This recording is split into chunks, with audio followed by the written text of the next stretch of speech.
at the Mark Martin Museum inside of Mark Martin Ford in Batesville. And Mark, after a long and successful career, you have a lot of memorabilia here.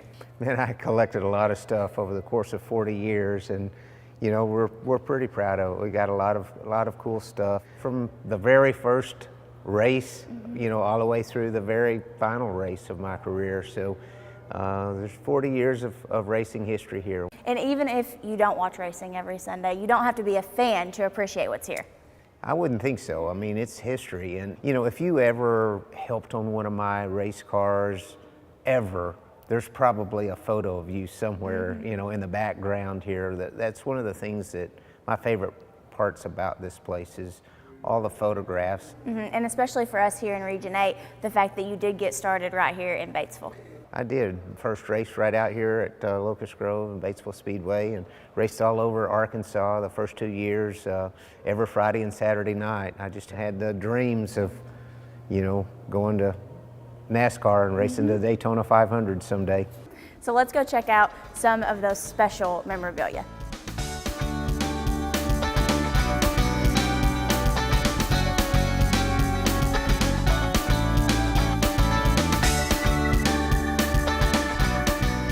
Now we've moved inside the museum and Mark, in front of what became a very special car for you. It is. When I got with Jack Roush in 1988, we started building race cars. This is JR10, the 10th car we built, and it delivered us our first win at Rockingham in October 1989. And it had been such a long and difficult road from Batesville, Arkansas to finally getting that win that it just felt like I had achieved everything. That, you know, it was just a major, major win. I raced for Jack for 19 years. We won 35 races, and we won either 4 or 5 races with this one car. That's awesome. So yeah, it was definitely something about it was magic. And I know one of the important things you pointed out is these aren't replicas of the cars. No, this is the car.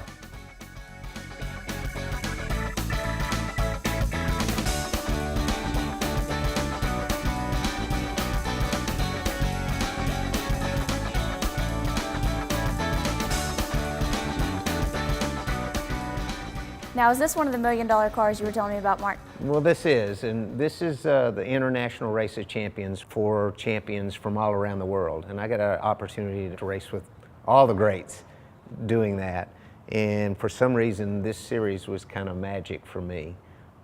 It's the only thing that I was able to one-up Dale Earnhardt in. We won 5 championships and 13 races.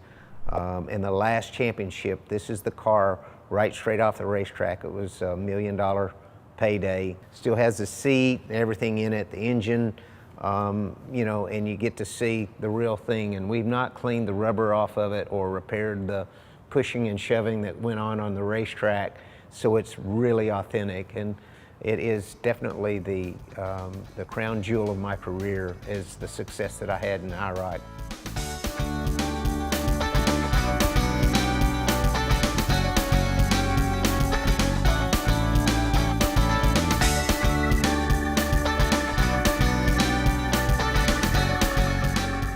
Okay, Mark, what's special about this number 2 car? Well, it's the second car that I ever raced in the second year.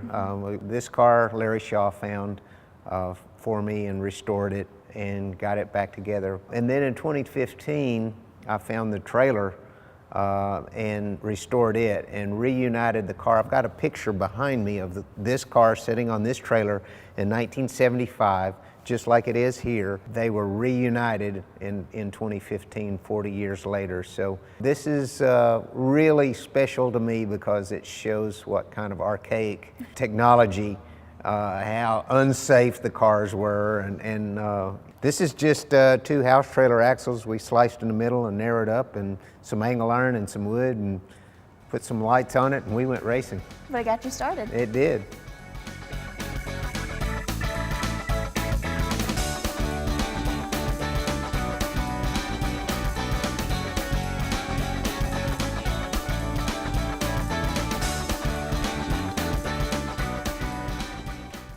You could really spend hours in here, Mark, just looking at all the special items, watching the video screens, all that. You really could. The thing that really means the most to me is that it took so many people to get me where I wound up. You know, they're on display here. I'm proud for them to be able to see and come and say, man, I was a part of that. And I'm also really proud that I was able to bring all this stuff back home to my hometown in Batesville. So make sure you take the road trip to Batesville to check out the Mark Martin Museum.